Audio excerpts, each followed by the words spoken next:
Hey Zwifters, I'm Simon Schofield and this is the Zwiftcast. Coming up on this episode, the astonishing growth of team time trialling on Zwift. How lockdown Zwifting has changed one tri-coach's training methods permanently. And how the Tour for All race series has done more for women's cycling than anything else, says the winner. Well, a couple of weeks break, and that's given us time to reflect on some of the changes that lockdown cycling has brought and which of those may stick around. We're in reflective mood this week. You feeling reflective, Shane? I'd like you to be. G'day, mate. With no hair on top of my head, some would say my head is the reflective thing on me. But yes, it's been a long time indoors. It really has. But yeah, lots to talk about this week. I'm keen to get stuck into it. Well, I'm glad to hear you're alive and well, because last time I saw your avatar, it was lying in a pool of blood on a Los Santos highway, and we'll talk more about that later. Nathan, yo, dude, you're always reflective. You be like a mirror. You're so reflective. How you doing, fella? I'm doing good. I don't know. Lately, I've been so dang busy. I'm having a moment to sit, except for this week, finally. So, yeah, time to sit down with you guys and maybe get on with it. So, liking it. Well, that's what we're here for. Well, I've reflected, and thanks to all the stick I've received in various forums, most of it affectionate, well, all of it affectionate and good-natured, I have to say, but it was stick nonetheless. I have concluded after much reflection, I am giving up the Tron bike. What? Yeah, that horse has bolted. The Tron train has left the station. My Tron ship has sailed. Having completely failed to register for it, despite having done millions of meters on Zwift, I've decided I'm just not going to register for it. It's gone. It's over. I don't need it. Denial. That's all that is. That's all. You'll be back. You'll be clicking on that secretly one night. You'll wake up in a sweat. You'll need that glowing Tron bike. We all have to have it. A true Zwifter has to want the Tron bike. Simon, I'm disappointed. Well, I can understand your disappointment. I mean, have you never done this, Nathan? It's like you know you should have done something and then you hadn't done it, and then you think, oh, well, I just can't be bothered to do it, actually. Well, only the thing is that you're already doing the thing that does the thing, except you have to click a button. So, like, it's not like you're not getting more climbing. Like, eventually you'll get the Tron bike. I mean, like, no, I know, like, but the thing, 10 years from now, Simon, you'll have the Tron bike if you just register.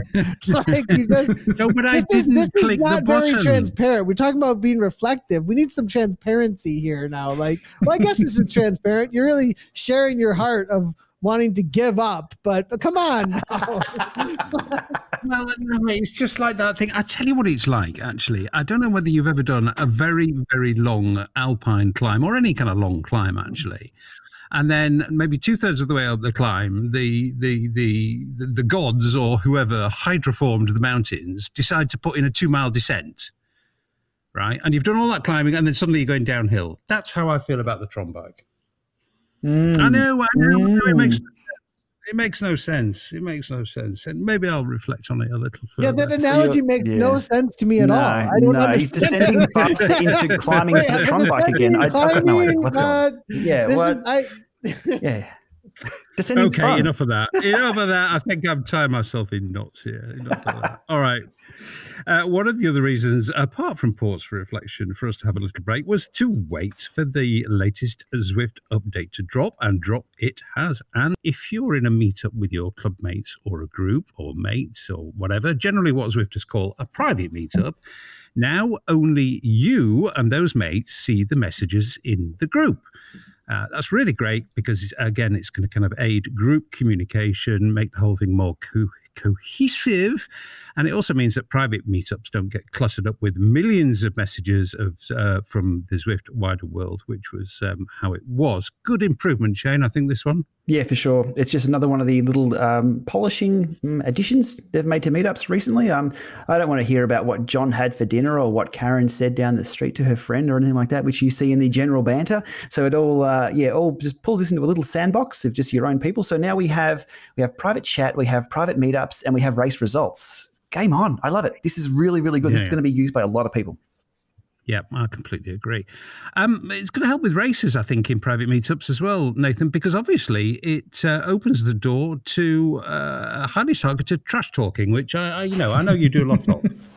Yeah, there's that too, and then as well as just it isn't as confusing now, right? Like I've run some meetups and I'm running it as a leader, and then I know that people are seeing this chat that's coming through maybe, and I'm like, do I need to explain what's going on right now? Do I need to explain that person? And I kept on feeling like, and they might even be like, who are you? Like, you know what I like?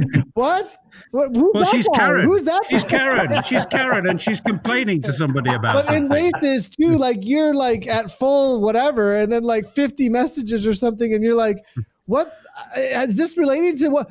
You know what I mean? Like it's not, you want to be fully attentive during a race. So of course it's going to be great to have that.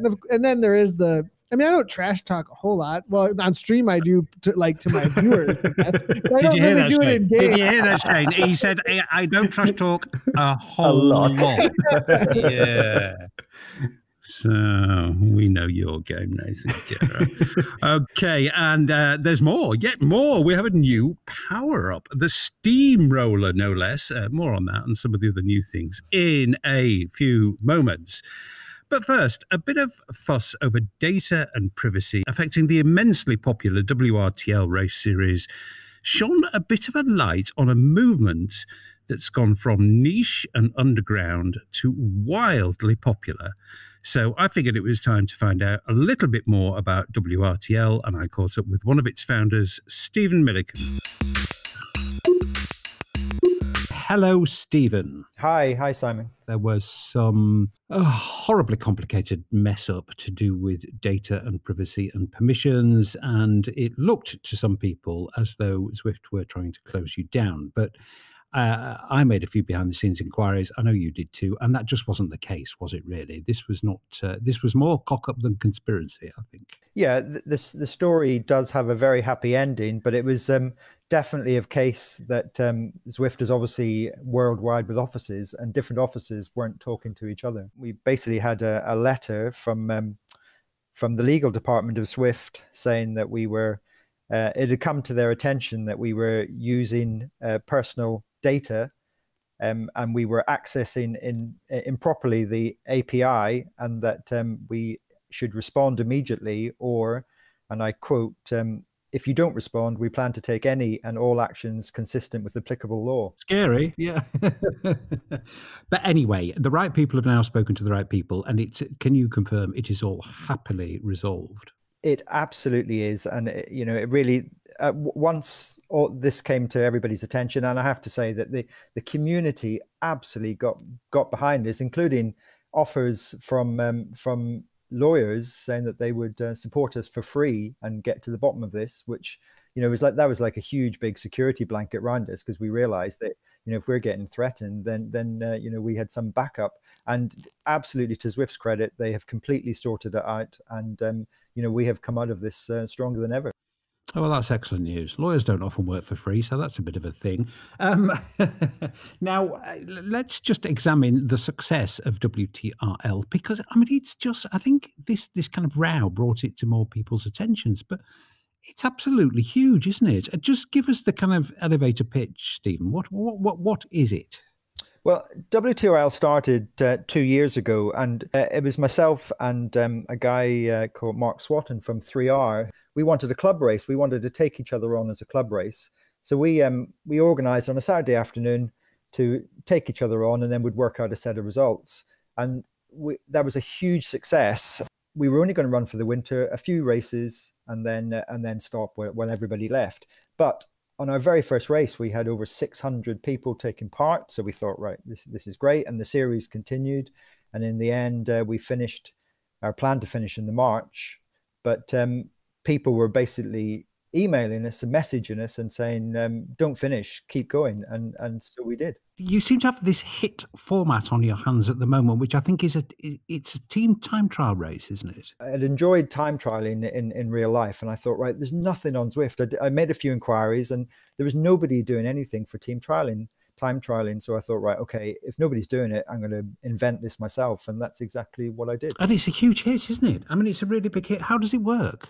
The way anybody who knows how Zwift racing started, everybody started it underneath the banner at Witopia, and somebody said go, and away you went. We basically let everybody leave in the pen, and we sat in the pen whilst everybody left, which is a very, very eerie feeling. But thousands of people have now got used to that. I had messaged people and given them a start time and said, for instance, Vision, you will go at plus 1 minute, TT1, you will go at plus 2 minutes, etc. And then you're totally reliant on people doing that. Exactly. We started with 5 teams, and we're now over 600 teams. Good Lord, 600 teams. It just got to a position where it was just getting unworkable. I was there until 3 o'clock in the morning, having to get up at 5, because because of the popularity, we then got a second time slot so that we could get North America involved in it. And then we were finding there was 5, 10, 15 teams coming from North America. And then I then had to get up at 5 o'clock in the morning to get their results done. And I was exhausted. So what, you've now presumably got a squad of you doing this? No, not at all. We contacted by Martin, who lives in Calgary, and Martin has experience in computer programming, and he basically could see that I was chin strapped and on my knees, so he offered to help, and any offer of help would have been absolutely fantastic. So I bit his hand off to get help, and then Martin has taken it from the maximum that we were able to deal with, say 25 teams. He then completely wrote a program that could work out the results, which has evolved over time, and it now with all the systems in place that we could easily deal with 5,000 teams. Good Lord. Wow. Oh, that's very impressive.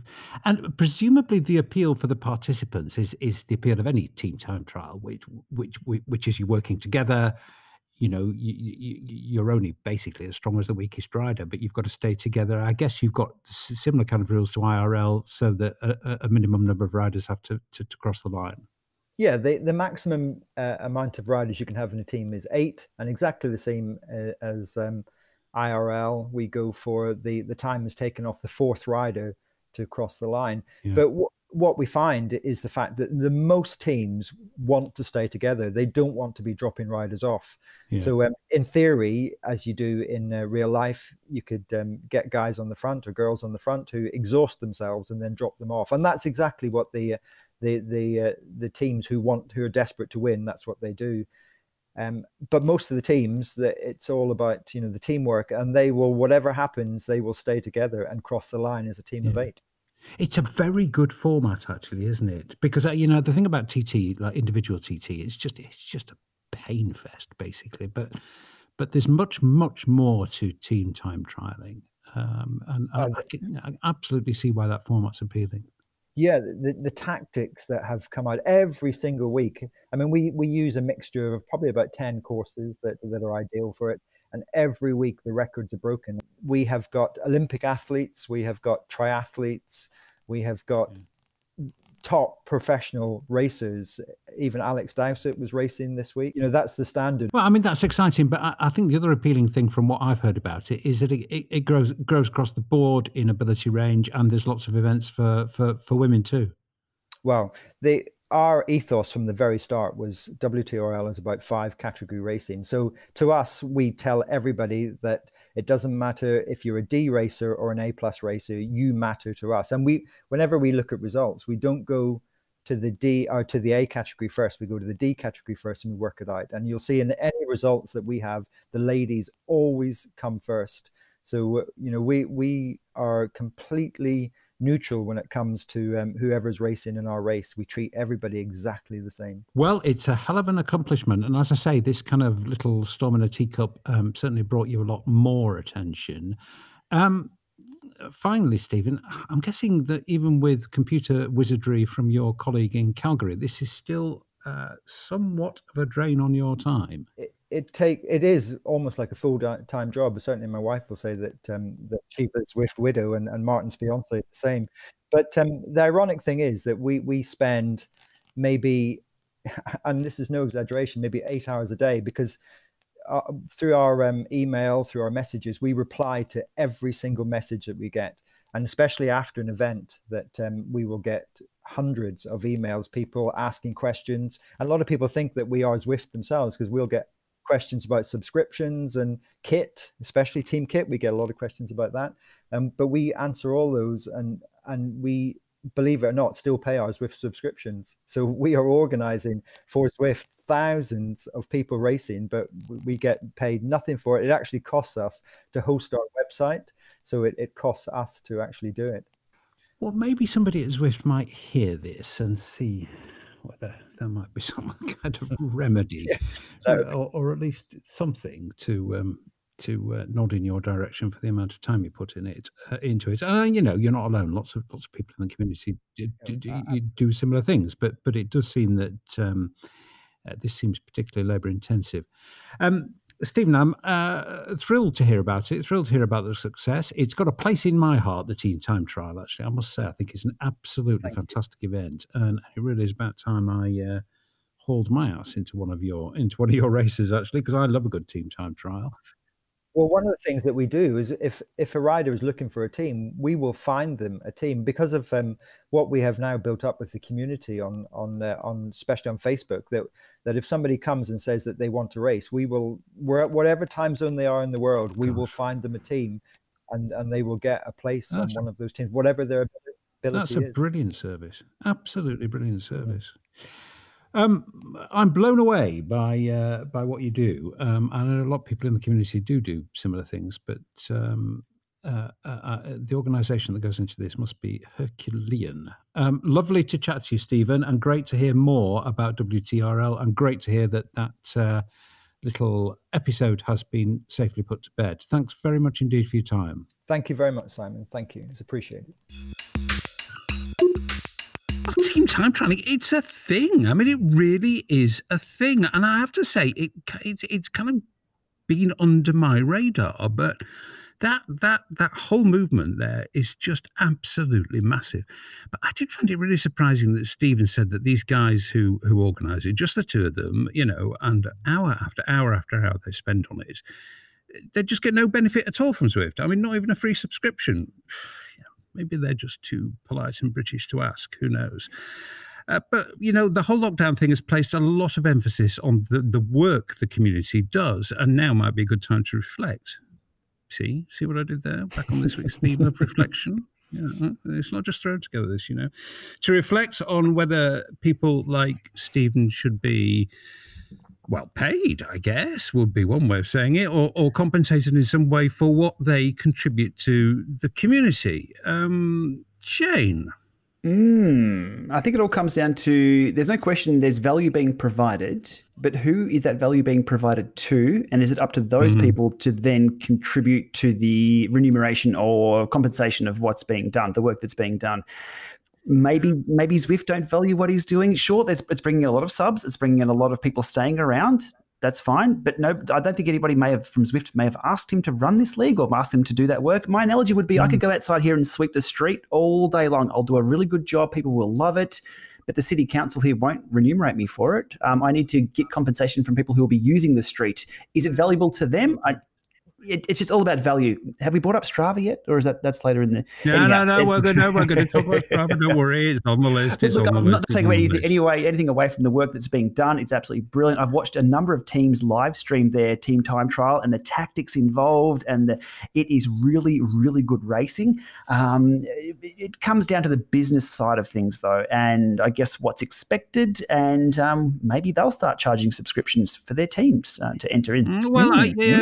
It's an excellent point you raised there, actually. It is a very good point you raised. The beneficiaries of the value that is provided by people like Stephen is, in fact, the people who are doing the racing. So maybe they ought to put their hands in their pockets, and there's so many of them, $2 once a year is probably enough to compensate Stephen and his colleague for a little bit of the time. Nathan, in the wider games world, are kind of community contributors or leaders, I don't know what you describe them as, but people like Stephen, do they ever get paid? Yeah, there's a couple different ways. One way is the way that Shane is talking about. They provide a value to their viewership. or to, it's mainly a lot of that is just through streaming. They have also started to, you start seeing these pop-up ads if you're a gamer, where these companies or these smaller businesses are popping up and saying, hey, do you want to learn how to play a game better? Come get coached by these people. So that's coming along too. Those are the community. But that ad would be on the stream, obviously. Is that it's not going to appear actually in the game as part of the game? No, they actually are paying for Facebook ads and in Twitter, and they're out there doing their own things. So like what Shane was talking about, they're getting remuneration sometimes through the community that's looking for something from them. Either through streaming their content or teaching people how to play the game better, or putting on events as well. There's plenty of people that do like what WTRL are doing, and they put on their own events. I mean, that's essentially esports, really, except depending on how horizontal and how vertical the publisher is. Very horizontally motivated publishers have mainly outside event managers, and they're mainly ESL is a perfect example, right? Like you have so over and over again, you can see that.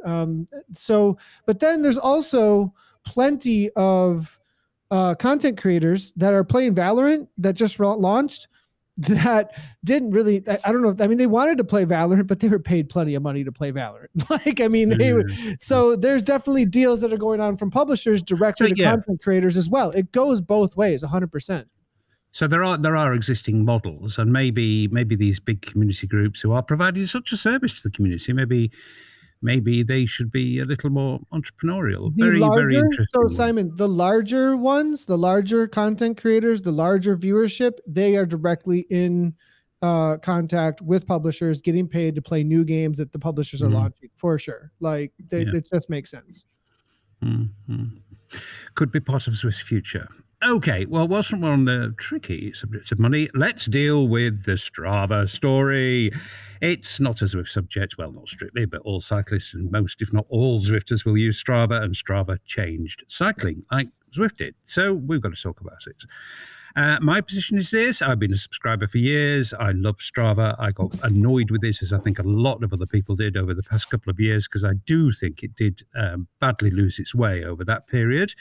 But with the return of the founders, I think we've definitely seen a very welcome change of direction.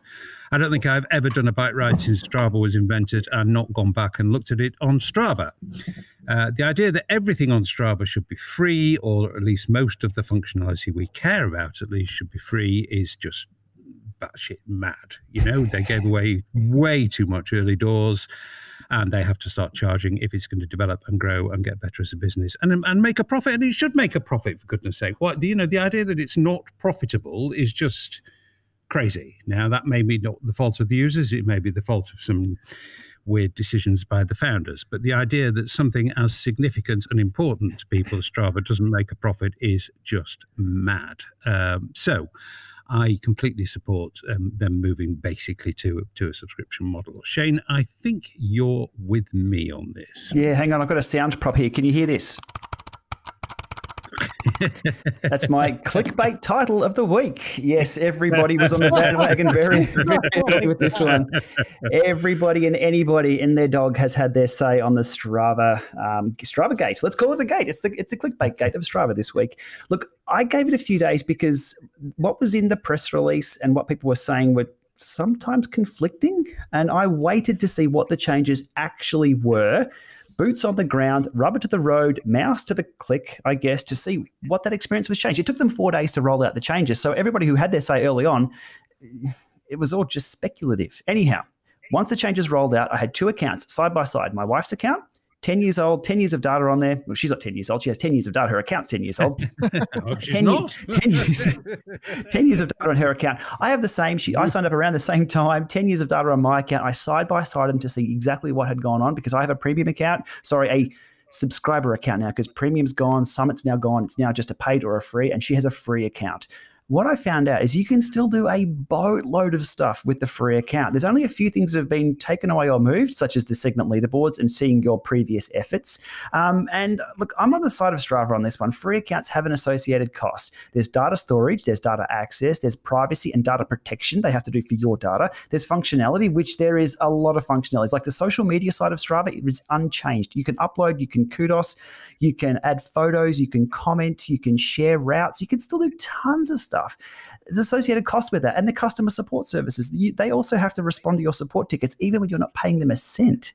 So I'm with Strava on this one. I want to see them stick around for that very reason. Like if they don't start charging, if they don't become profitable and they're not there, then what? Imagine what would fall out of the world of our little world of cycling if there was no Strava. How would Zwift go with that? Yeah, I know, absolutely. So I know. I support them. You know, it's like imagining the pre-Zwift world, wasn't it? You know, I mean, it was a less rich world. And you've not mentioned this, but I use this a lot, particularly for my kind of outside gravel rides. Their route creation tool is hugely improved. I mean, massive. I mean, it was a bit rubbish before, to be honest, but it is now massively, massively improved. Yeah, no. So we are actually seeing added value from the company. Nathan, I'm guessing the cheapskates whinging about $5 a month are also the same kind of people running Zwift on potatoes. There are people in the world. There are people in the world who, expect a champagne experience for beer money, I think. Yeah, I'm okay. So they put themselves in a tough spot because, like Shane said, you still get so much, and I'm almost like you're still getting too much. Like I'm kind of like, and because of that, we kind of have this in between space where like you can still do so much here that it's probably not going to see a big rise in there's just not enough leverage, for there to be a purchase point. And I just feel like there should be more leverage for a purchase point in some ways, so that like the people who are whinging on and complaining about Strava not having this, and that, and the other thing, and all of a sudden you're saying in the last 6 months they've really turned it around. Well, maybe it's because they hired people and did things that cost money. It's like, well, if we want to make features and people want to work to make the features you're complaining about, maybe we have to charge money for it. It's strange idea, right? Yeah. Like, so if you want a better Strava, maybe we just got to get paid to make a better Strava. So anyway, like people got to eat. It's a weird thing that, people got to eat. Okay. Oh, yeah, I'm on board with, but I don't pay for Strava, so I don't even know what I'm talking about. I don't pay for Strava. They do this thing. I pay for Strava in watts, I guess. So, man, you'd be telling me you're recording this podcast on a potato now. Okay, that's the Strava thing done. Next, the new power-up, Steamroller, makes the bike you're on as fast as a road bike on tarmac, regardless of surface. And 30 seconds of steamrollering can be yours with this new power-up. Nathan, I see attacks in the jungle with this one. Yeah, so I don't know what to think about this because I haven't been bike swapping a lot. If there was a hotkey and you could stop really quickly and bike swap a lot, I'd know a lot more about how this would function, because then I would know exactly all the areas in game that I'd be using this and be like, whoa, this is Steamroller. This is Steamroller. This is Steamroller. Right now, I just know 1 or 2 places that are Steamroller because it's kind of on my mind during commentary. I wish in like some, long time ago, I didn't tell John Mayfield we were swapping to TT bikes at the top of the tower on certain races so that people could just fly downhill and then swap really quickly, because he made it so you had to stop your bike so you could swap bikes. So anyways, maybe we'd still be swapping quickly or whatever, but Steamroller sounds like essentially bike swaps but on the fly in a power-up, which is kind of cool. I like the idea. I want to see it in action. I'm really excited to see how it works and what. I also want to see more courses though that go along with this, because it's not like, I don't know, I guess there is Ocean Boulevard. What else? Italian Village, right by the Italian Village on your way over to the volcano. So there are opportunities here. There's opportunities. Yeah. Short gravel sections, it will be, I can see it coming in super useful on. Attacks will be happening like crazy because of it, I think. Yeah. Shane, this is going to sound like looking a gift horse in the mouth and the words of an ingrate, but how many power-ups is too many? I think this brings us to 7, I think. Anyway, it's certainly one more.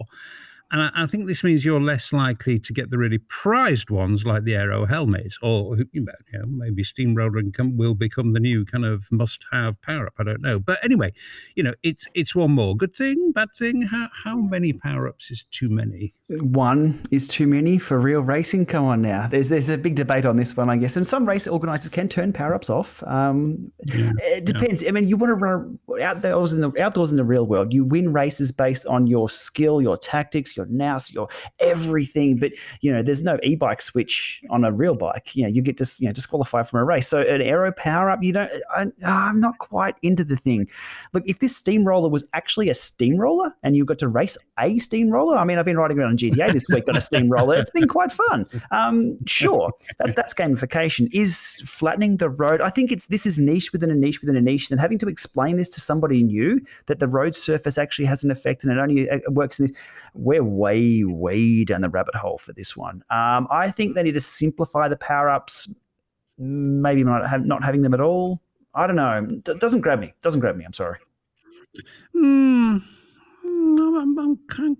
quite surprised by that reaction, I must say. I mean, I don't think it's too many. I think it adds more texture and interest to the game, and that's what we're often asking for. Race organizers have the ability now also to turn off specific power-ups.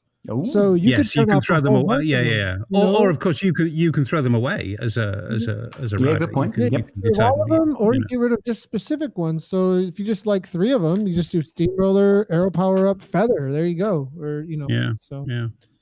Yeah, well, it adds a bit of interest and complexity, and I think we'd like that.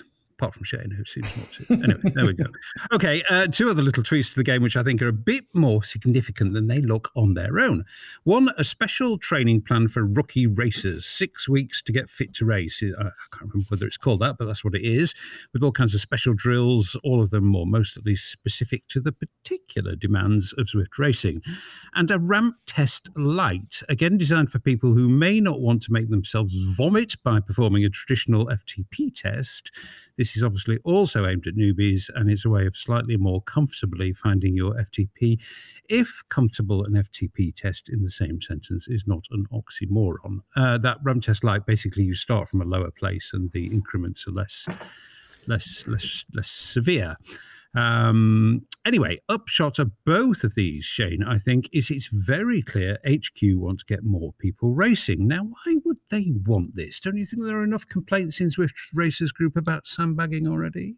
Racing is the best way to test yourself. It's also the best way to improve, and it also gets you a hook in. If you just go for a ride, tomorrow, no, you might not go for a ride. Or if it's, not kind of your day, I'm not going to bother. But if there's a race on and you've gotten, let's just say you got 25th in a C race, well, next time, aim for 24th, aim for 23rd. Racing's got to, this is why we all get hooked on bike racing when we first take it up.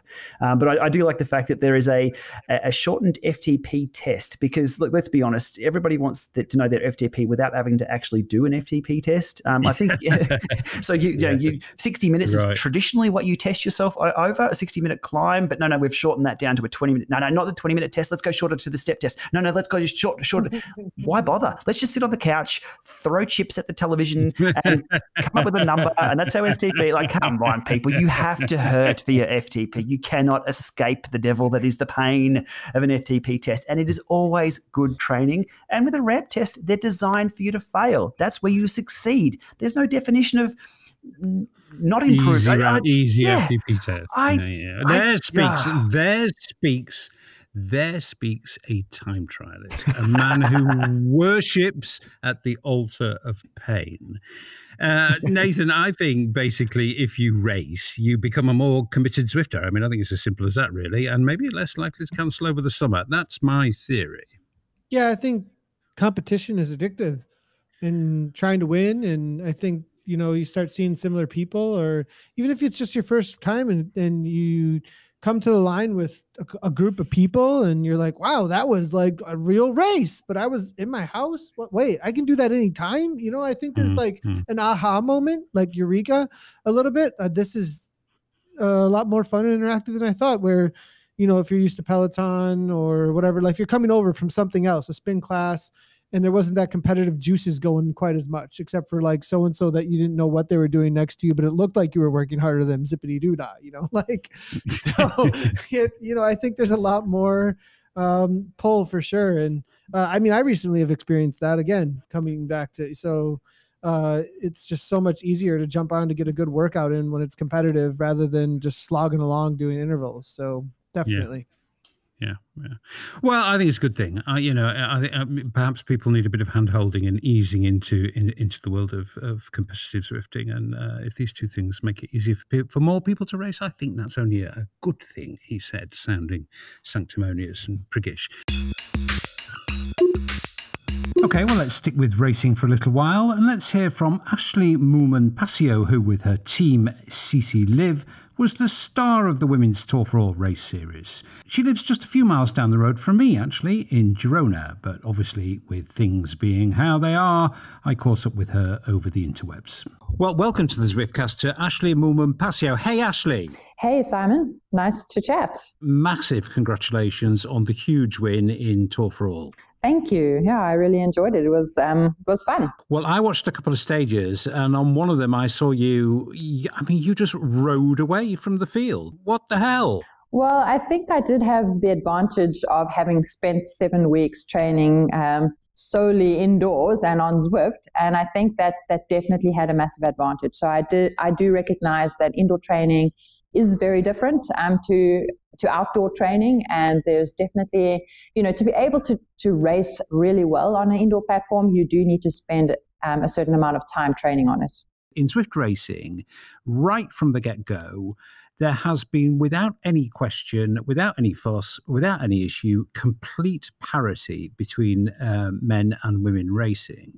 And that, of course, has meant parity in the broadcast of those races. And that's actually given women, female bike racing, ladies, whatever you want to call it, that has given it perhaps more broadcast time than ever before, really. I mean, do you see that as a big advantage for women bike racing? I've seen firsthand, the advantage that's given us, or the boost that's given us. So I've seen a massive response in terms of, you know, my social media and following. You know, actually the best response I've ever had in my career in terms of, you know, just more followers on social media, more engagement, more awareness of who I am as a cyclist and what my strengths are, what female cyclists are capable of. So I recognized immediately that, you know, mainstream media or mainstream exposure is the only way in which women's cycling will ever, you know, really progress. If we can have parity in virtual cycling, at some point, I do believe that it will translate onto the road. And so, yeah, I definitely want to have embraced the opportunity that virtual cycling has presented for women's cycling. And actually kind of blew me away, to be honest, because it kind of feels a little bit strange that my avatar is more famous than I am. And I've been cycling for 10 years on the road. So it's a little bit weird. And I think it gives great opportunity to give the fans exposure to the inside of our lives, you know, what our homes look like, what our pancakes looks like, maybe little interview inserts with us, you know, talking a little bit about, you know, daily life and those type of things. So I think it's definitely can definitely complement road cycling in a huge way. Never replace it, but I do see it as complementary. Yeah, well, I completely agree with that. How has team management capitalized, Ashleigh, on this upsurge in interest? I mean, is this something that team management is actively discussing? Well, actually, if I'm totally honest, I think it's still somewhat overlooked, to be honest. So, you know, they're kind of seeing it. Feedback is loud and clear, you know, that they've had really good response to the virtual racing. You know, that social media numbers were looking really good. And then I've also seen it from my own personal social media. So they do recognize it, but I think there's still a level of, it hasn't totally been embraced, by the road cycling teams, but I don't think that everyone has embraced it the way I have in terms of seeing a long-term future for it and a way in which it could complement road cycling into the future beyond the COVID pandemic. Yeah.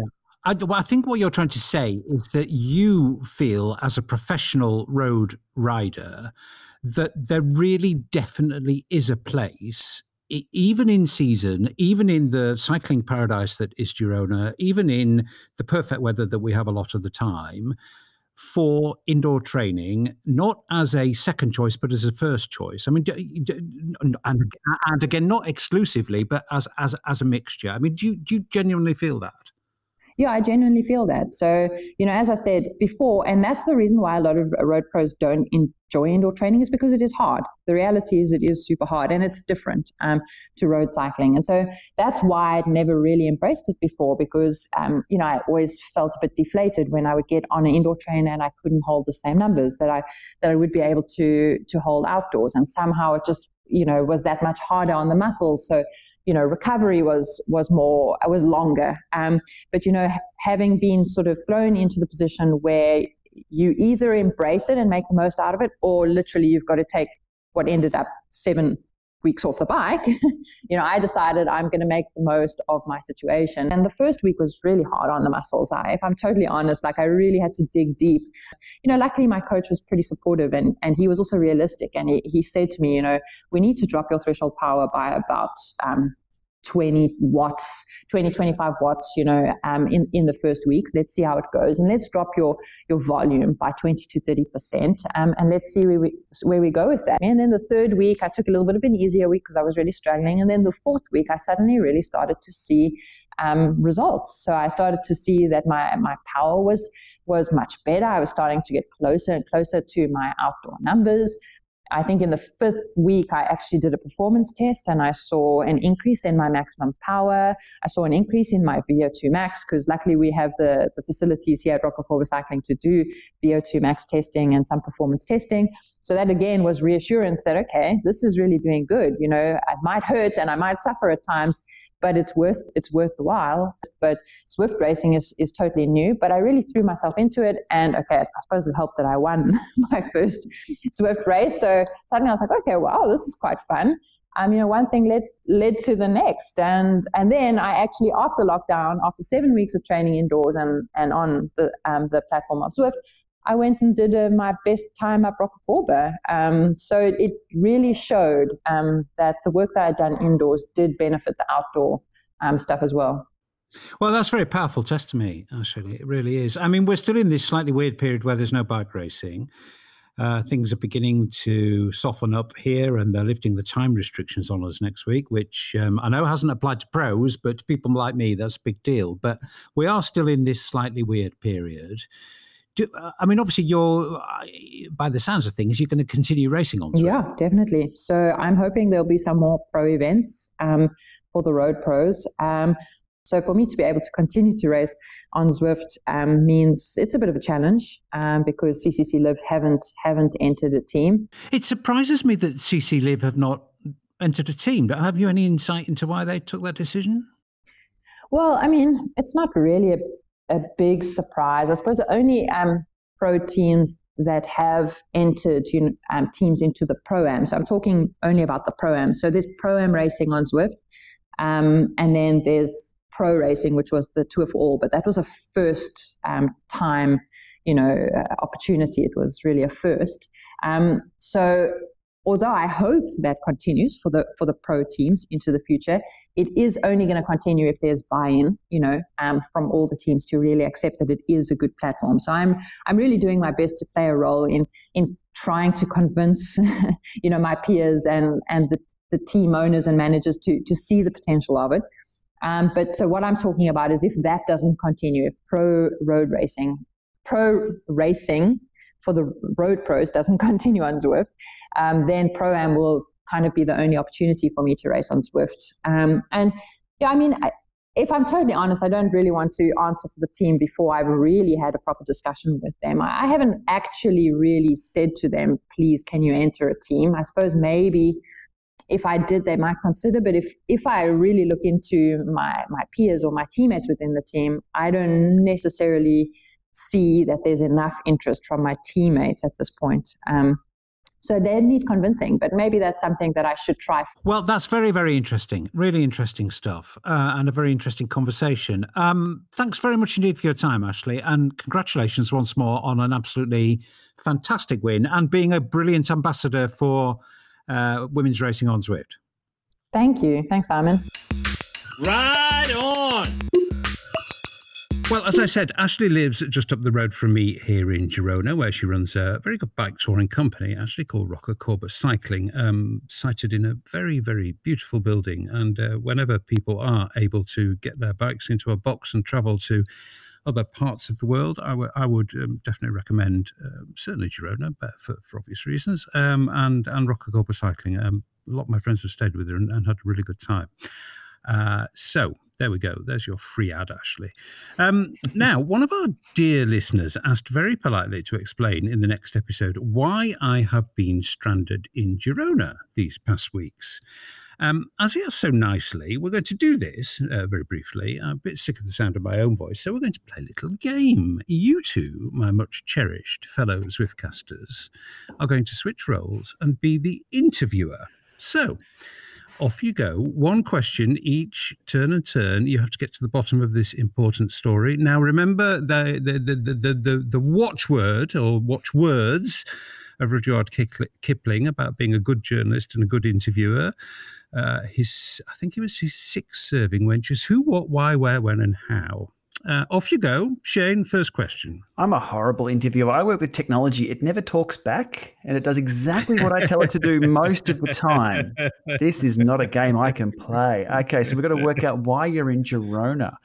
Why that part of the world? I hear it all the time. It is so far from here. I've got no idea. I don't even know where Girona is on a map. I couldn't even point to it. But yeah, my first question is why Girona? Why that location? Okay, well, my bad knee problem, if listeners remember that, it kind of focused my mind a bit about, as these things tend to do, about sort of big life decisions. And I'd planned, it was part of the life plan, I think, to be able to be in a position where I could spend a little more time in a place where it didn't rain a lot. So I've been on the lookout for the past few years about where that place might be. And I came here on a kind of boys cycling holiday 2 or 3 times. And I just fell in love with the place, really. In terms of where exactly it is, to answer your question, Shane, it's in northeast Spain, very close to the French border. We're only 60, 70k from the French border. And the next big town as you get further into Spain is Barcelona. So that's to locate it. Nathan, your question. How often do you go to because you have a house there now, it sounds like, and I have an apartment here. Yeah, I bought a place and I grossly underestimated the amount of time and money it would need spending on it to bringing it up to kind of habitable standard. And I spent about a year doing that and more money than I'd budgeted for. But isn't that always the way? And the plan was, when the world was normal, that I would flit back and forth between here and the UK, because my wife is based in the UK and she has a job which means she can't be quite as flexible as I am about where I work. So the plan was, as you used to be able to do, you used to get on an airplane a bit like taking a bus, and 3 hours later you'd be back in the other place. But as we know, things are no longer like that, and that's thrown a bit of a spanner, thrown a bit of a wrench in my works. And that was how I came to become stranded here, because when the lockdown came down super fast and super tight in Spain, I made that fatal mistake of hesitating. And I wasn't quite sure what to do. I wasn't sure whether to jump on a plane, sit tight, do what. So in the end, I if in doubt, do nout, as they say in Yorkshire. So I did nothing and ended up staying here. And then it kind of became too late to get back. don't know whether that was the right decision or not. I mean, the weather here has been fine. The lockdown in Spain has been perhaps tighter than the UK, so I would have been able to ride my bike outside a bit more in the UK. But whether I would have done, given the kind of the whole lockdown thing, I'm not sure. So I don't know whether I made the right decision, but by not making a decision, I made a decision and I ended up staying here. There we go. I think that's told the story, actually. I think we did it. I think we did. We didn't have to ask much. You were just ready to say everything. So you're a brilliant interviewer. You twisted the questions around to your story. It was brilliant. That's exactly how it was. Yeah. Which was great. Natural politician. I mean, all I said was, well, you have a place there, right? And then I just interviewed myself. Yeah, that was craftsmanship right there, Simon. That was brilliant. That was textbook stuff right there. And by the way, thanks for that. Our questions were pretty lame. Yeah, they weren't very good, actually. Well, that was jolly fun. Time for a little more levity. The Thomas de Gent tweet. We all saw this, right? Just in case some listeners didn't. Thomas, rapidly becoming a hero of mine, actually. Once got booted from a Zwift race for being too fast. He's obviously getting quite serious about racing on Zwift. He's fed up with cheaters, or at least that's what we must infer when he said, it's easier to drop world-class riders in a Tour de France stage than win a Zwift race. That says it all. You've actually got to love Thomas de Gent, Shane. Yeah, that was pretty funny. They got a good response. It was taken in lightheartedness because it was true. It is so hard to drop anybody in Zwift. Yeah, but I mean, this is arguably the best breakaway rider in the world currently. Mm-hmm. I mean, we don't know because there's no racing, but he is the breakaway king. So I thought his words had particular resonance. Nathan, are you winning a lot now with your newfound fitness, or your resumed fitness, I should say? I mean, you've always been a fit lad, but I know you've been concentrating a lot on it recently. Are you winning a lot, or are you suffering the same frustrations as our friend Thomas? Yeah, at the higher end races, it's very difficult to win. I've got a lot of podiums recently, if I'm going to be kind of serious about it, I guess. But I'm doing the USA Cycling Series on Wednesday evenings. Last night I got second. The week before I got fifth. The week before that I got third. And and I'm kind of like, yeah, he was, because I interacted with him and he responded actually on Twitter, and I was like, well, wait a second. And you know what did come out of that? There was a ton of thread. Well, there was one thread on Twitter and then one thread on Facebook in Zwift Racers, and the one on Zwift Racers kind of turned a little bit from being all about cheaters to being about, wait a second, what if this is just like the drafting algorithm needs to be looked at because it's impossible to break away? Last night, real quick, Little Bunny Trail, we're going over the top of the Volcano Cum in the USA Cycling Series. I know if I just stay with the group, those 3 or 5 dudes I could bridge to right now will come back. I'm not bridging.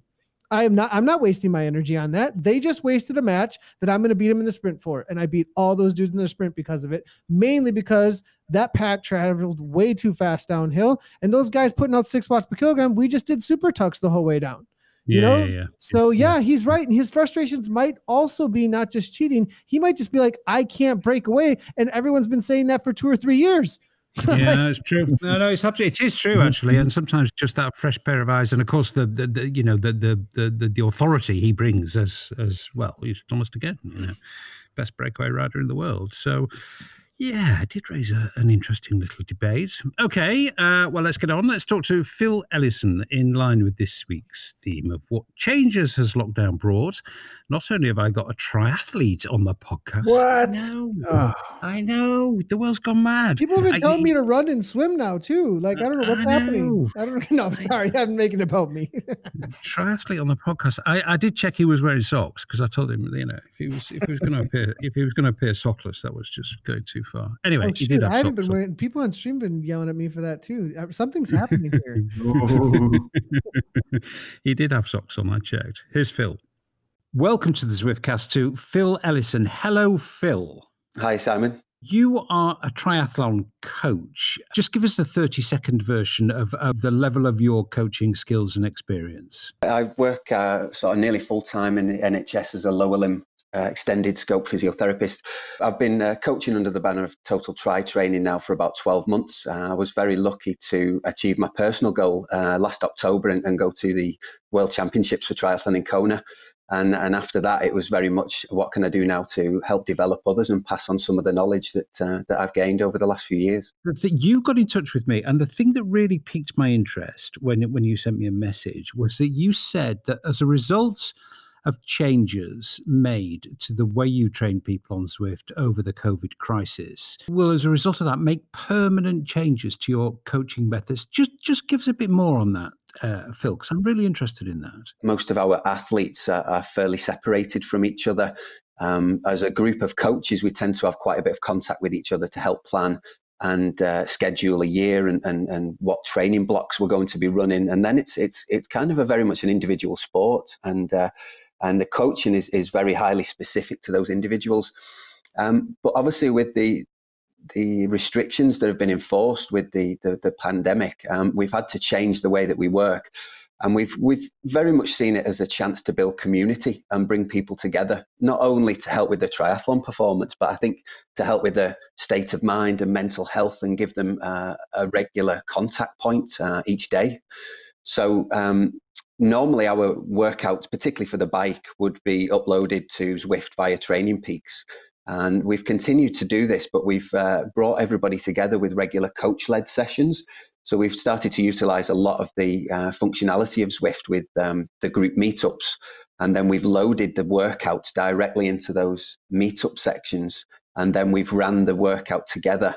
And we've had one or two coaches on hand for each session, so that they've been on the Discord app to actually lead and coach the session. So it's a much bigger group environment. And the feedback from the athletes is that it's a hugely successful endeavor at the moment. I guess the feedback you're getting from your athletes is that this probably, I'm guessing here, it'd be interesting to see if you confirm this, but it probably increases compliance, because it's easy to skip a session if it's just you. It's less easy to do it if you're with a bunch of other people. Yeah, definitely. I think, again, from the triathlete's point of view, the training's quite all-consuming. To fit in the 3 sports every week and to fit that around work and family commitments, it's generally very difficult to be part of a club and actually to turn up at the times that you're expected to do. And obviously group rides on the road and such are so difficult with the different levels of ability.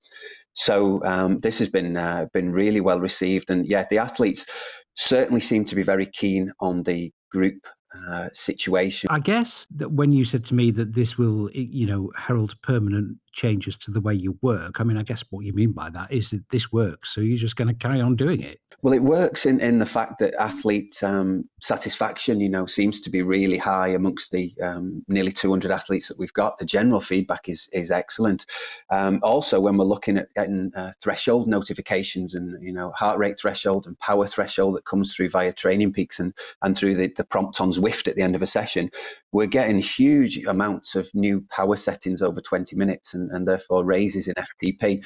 And obviously that's a huge bonus for athletes at this time when it's uncertain. And, hopefully this has become the new goal for them at the moment. Whilst races have been cancelled, they're still improving performance and setting themselves up for a good season or a good few races when we actually can. Very cheerful just to hear some optimism come out this terrible period.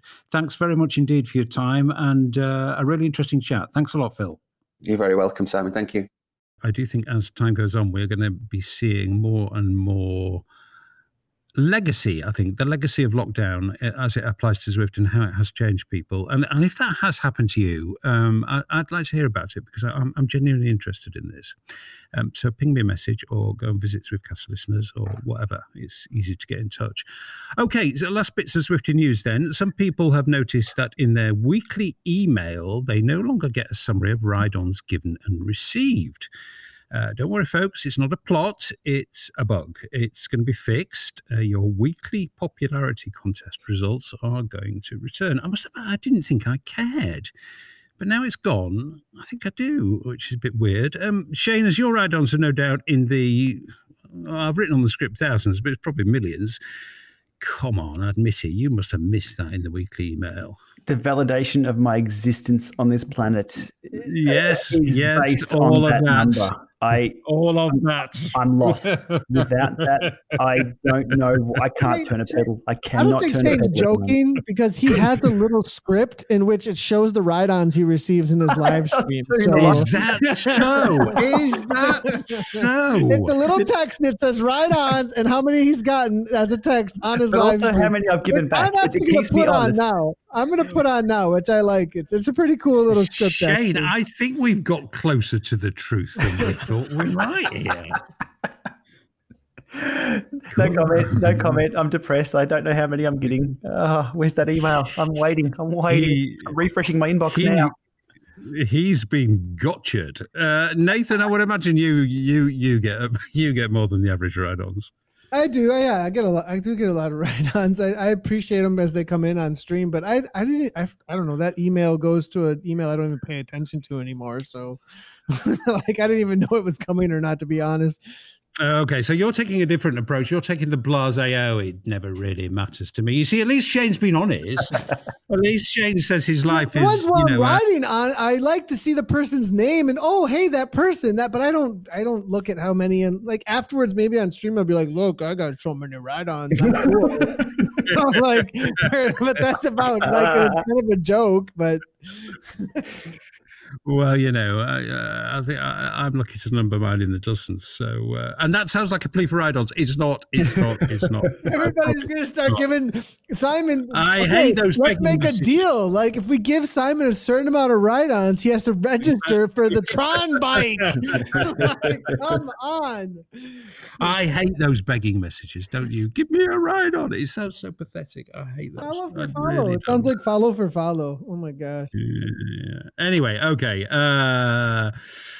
Okay, well, we've got to do it. We have to do it. It's not least because all over the internet we have seen Shane's avatar lying in a pool of blood on a Los Santos highway. I'm talking, of course, about Grand Theft Auto 5 and the ingenious mod which allows you to hook up your smart trainer to GTA. And this has caused a pretty significant amount of interest. Wait for it. It is. Obviously, Shane was clickbait. It's the clickbait title again. There we go. Shane was on it like a rat up a drain pipe. So, Shane, let's hear it, mate. Brilliant, but not threatening to Zwift. So let me wind back a little bit. Grand Theft Auto 5 has been around since 2013. I believe it's been around a long time. So the game itself is not new. What this is a slight modification, just a slight little, it's a DLL file that allows it to read ANT plus FEC trainer commands or to send ANT plus FEC training commands so you can ride around in the free world. Not only does it allow you to ride, you can follow predefined courses, you can go on autopilot, or you can free ride. And yes, you can steer anywhere you like. You can ride up and it's just insane. If you see my streams on it, bad things can happen too. It's a little bit buggy, but it is a hell of a lot of fun. There are weapons involved. And of course, I mean, the other thing, sorry to interrupt you there, but you also have got this, like, immensely fantastic graphical quality that a AAA game can give you. It's still a few years old now. However, it's let's just say it's a few generations ahead of where Zwift is for other reasons. Zwift is a cycling platform delivered in a 3D game. Grand Theft Auto is a 3D game and delivered is as a 3D game. That's what it's all about. So it just crosses over. There's a massive amount of crossover. And I think that why this has taken off so much and become the clickbait of the week is that I've got sound effects here. This is great. The demographics of Zwift likely grew up playing Grand Theft Auto from the top-down view, and then we've sort of forgotten about games from ages ago, and we've all grown up, so to speak, and we've been riding bikes, and Zwift dare not ever put anything like a gun in game or even a car. I think it took them a while to get cars in there. We can pull guns out and take cars out and take them off the road. If someone's tooting you, you can turn around and shoot them. It's just a lot of fun. It is a game. It is a pure computer game. I thought, I've got Max. Max is playing it at the moment. He's having heaps of fun. It's an amazing crossover, and a lot of people saying it's a Zwift killer, but I disagree. I think this is the best beta testing Zwift could ever partake in without even lifting a finger, because they're going to see the reaction from a lot of people using this, using free ride mode, free steering mode, and seeing how that experience is for them in their pain caves on their bikes. If it's a great experience, you can almost guarantee it. Zwift and all the other companies would be like, okay, let's implement something like that. If it's a complete failure, Zwift haven't, again, lifted a finger, haven't invested $1 in this and go, yeah, we knew it wasn't going to work. We'll invest our resources elsewhere. This is absolutely brilliant. We have Club Jarvis. Club Jarvis is good. It serves a place. But this is nuts. This is Club Jarvis times 1,000 for the gameplay experience testing. It's an absolute. Yeah, I think that's it's a great. No, there's some good points there, Shane. But I think the sample, right, the population that's doing the beta testing here, they're way atypical of the average Swifter. That's a good point. It's still enough. It'd be hardcore cyclist to get this running. It took me 6 hours on a Sunday. Still couldn't get it working. I had to jump through hoops, download. It's 95 gigabytes to download. And then I've had to do that twice because it wouldn't work with one version, it worked with another. I had to go get a USB keyboard with a numpad. It's a pain in the butt to get working. I still think it's a good way for Zwift to have a look at. And I notice a certain Zwifter might happen to, or someone from Zwift HQ happens to be in the group that's been set up on Facebook for this. So they're watching, and I'm glad they're watching because this is only going to improve everything else. And not just Zwift, every other 3D game on the market, they'll be looking at this going, what can we do? What can be possible? What works and what doesn't? And free ride through the dirt trails, unbelievable. It's very cool. Very, very cool. Yeah. Yeah, Nathan, I don't think it's not an existential threat to Zwift, this at all, is it? The mod? No. Yeah. The mod. Dota 2 to Warcraft 3? Yes. Mm-hmm. So Warcraft 3 made a mod, open mod, right? Situation. Zwift does not have an open mod situation, but another game does. Then Dota happened, Defense of the Ancients out of Warcraft 3. Nobody plays Warcraft 3. Dota 2 is the largest esport in the world. Well, arguably not so much right this second, but this is how things happen. Everyone knows Fortnite dancing. If you've seen all the dances that all the kids do right now, if you don't know Fortnite, you at least have seen the dances. Nobody knows PUBG. Okay. This is how the advancements start to happen. And so I see. This is an interesting theory. So you think this is like a kind of brick in the dam becoming loose and some water starts to flow out of it, and before you know it, the dam breaks? Yeah, and I just think looking at the things that have happened before in these markets is really smart. I understand that cycling's a different thing and game's a different thing. Yes, we have a whole new thing that's kind of a unicorn in the world, but there are some trends that we've watched in the background, and I just think that learning from those trends is really smart right now so that you can get ahead of it and make sure, because, like Shane just said, now there's game devs who know GTA 5 and they go, look at this, and they look at Zwift. There were a couple of other things that were developed, actually, not just on the GTA 5 thing during this whole lockdown where people were riding bikes. Shane, you linked one, I think, a couple of days ago too. That was another guy developing some stuff that looked kind of cool. There's a lot of attention here right now. And with a lot of attention here right now, that means that just more eyeballs on something and more influx into the market, more money, bigger fish. Interesting. I mean, given real quick, Simon, real quick. Let me expound one more thing. Yeah. Go. PUBG, small in the basement, back end developer, doing a bunch of work, launches this thing. It's the biggest game for the longest time in a niche that was looking for battle royales. Battle royales become big.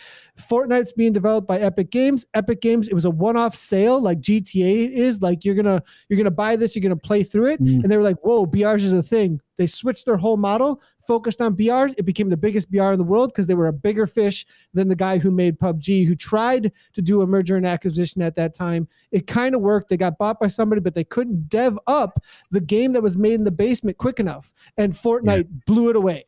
So that's that. Now, I'm not saying, I'm just saying, there's a lot of eyeballs, like Shane said, on a dev space right now.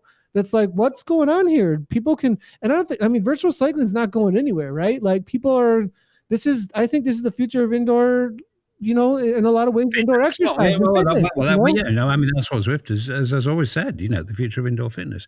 I mean, Shane, interesting, I think, actually, having seen this happen now, it's one of those instances where you think, why did this not happen 6 months, a year, 18 months, 2 years ago? I mean, Ooh, good question. You know? We had to wait for the standards to be out there and enough people to have this hardware to make it worthwhile. If only, say, one single trainer model or brand supported this, it probably wouldn't be that great. If it was only supported by smart bikes, again, no, not that great. So we've been claiming or calling for standards for a long time. So this is ANT Plus FEC. It is a standard that's been around for a while, but there's enough penetration in the market for people to have these trainers to try it out.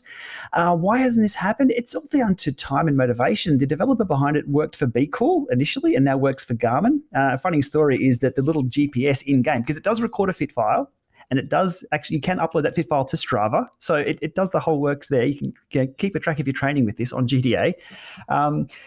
And it writes, within the fit file, it writes to it just like a Garmin. So there's a little Garmin on the screen. He called it gaming, but it looked like a Garmin. Garmin sent him a friendly takedown notice. It was internal email, obviously, because he works for Garmin, saying, can you remove all resemblance to Garmin in game for your mod, please? And he's like, oh, yeah, no worries. I'll change it. So it looks horrible now. It's a little tiny square thing. It looks like an iPhone, actually. So I went and changed it to a Wahoo Roam. And the Wahoo Roam developer, Murray Hughes, has tweeted out saying, as a representative of Wahoo, I fully support this mod of a mod in Grand Theft Auto 5 bike. The world is watching. The world is watching this. It's really fun. Maybe that's Wahoo recognizing that actually it's quite a good thing to have your head unit in the game. Very, very, very interesting area, and I think one we will almost certainly return to because there does appear to be a bit of traction on this. Interesting. Okay, that is that. Actually, this episode flown by again. World Zwift Day has been declared June the 3rd. This is the happy confluence of there's all kind of event, World this day, World that day, but I think World Bicycle Day and World Running Day have coincided, whether by accident or design, I don't know. So it's been declared World Zwift Day. Is that a day where we all ride our Tron bikes together? Hey, Nathan, do you want to go for a Tron bike ride? Hey, Simon. Oh, no, you see, now I feel like the non-cool kid. There, click the button. Yeah. Click the button. I'm upset now. It wouldn't take that long, Simon. Like, really, I'll do some rides with you. That's definitely going to work. Me and you ride each other. Yeah. A keep together meetup. I'll Simon Lenny. Just coming in a week or so. I'm going again for the 4.0 challenge. Let's go. Come on, Simon. I've had enough of this. Producer's prerogative. I'm calling this episode to an end. Thank you for your contributions, fellas. It's been enjoyable. Thanks a lot. It's been reflective. Thanks, guys. Talk to you next. Thanks for your transparency, Simon. Bye, everybody.